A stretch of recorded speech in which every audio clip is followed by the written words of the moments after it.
ఆర్య బబులా అంటారు. అదే yeah, wonderful అండి, amazing, thank you so much. And చిత్రం సీను గారు, యువర్ మెమరీస్. ఫస్ట్ మాట్లాడమంటే కొంచెం కూర్చున్న టెన్షను, కొంతమంది మాట్లాడిన తర్వాత మాట్లాడితే బాగుండేది అనిపించింది. సరే ఓకే. ఆర్య అనేది ఆర్యలో చేసిన వాళ్ళందరికీ, అందులో పనిచేసిన వాళ్ళందరికీ ఎంత పేరు. నాకు స్పెషల్ ఏంటంటే నేను చేసింది ఒకటే సీను, కానీ 20 years తర్వాత ఇప్పటికీ ఎక్కడైనా షూటింగ్కి వెళ్ళినా ఎక్కడికి వెళ్ళినా ఎవరు చూసినా అన్న ఒకసారి ఆర్యాలో యో యో అంటూ అది అనవా అని అడుగుతారు నన్ను. అంటే అది అంత గుర్తుండిపోయింది. సుకుమార్ గారు థ్యాంక్ యూ సార్.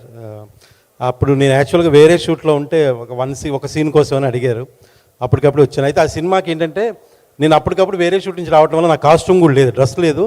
అప్పుడు అల్లు అర్జున్ గారు ప్యాంట్ ఆయన డ్రెస్ ఇచ్చారు నాకు, ఇది వేసుకో నీకు బాగుంటుంది అని చెప్తే ఆయన వేసి, అయితే ఆయన దగ్గర ఉండి నాకు ఈ స్పైక్ కొంచెం లేపి దీన్ని కాపర్ మస్క్ ఆయన దగ్గర ఉండి వేసారు. నాకు ఏంది ఇంత డెడికేషన్ ఈయనకి వర్క్ మీద, అందుకే ఈరోజు ఆ స్థాయిలో ఉన్నారు. రాజు గారు, మీకు ఆర్య ఎంత పెద్ద హిట్టో మీరు అలాగే ఇంకా పెద్ద పెద్ద హిట్లు అలా చేస్తూ మీరు ఇంకా పెద్ద పెద్ద స్థాయికి వెళ్ళాలని మనస్ఫూర్తిగా కోరుకుంటున్నా. అలాగే సుకుమార్ గారు, బన్నీ గారు, మీ కాంబినేషన్ ఎంత పెద్ద హిట్టో.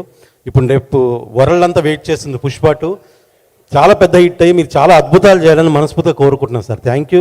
ఈ సినిమాలో భాగమైనందుకు చాలా హ్యాపీగా ఉంది. Thank you so much. Thank you అండి. దేవిచరణ్ గారు. గుడ్ ఈవినింగ్ అండి. First of all Shreyas media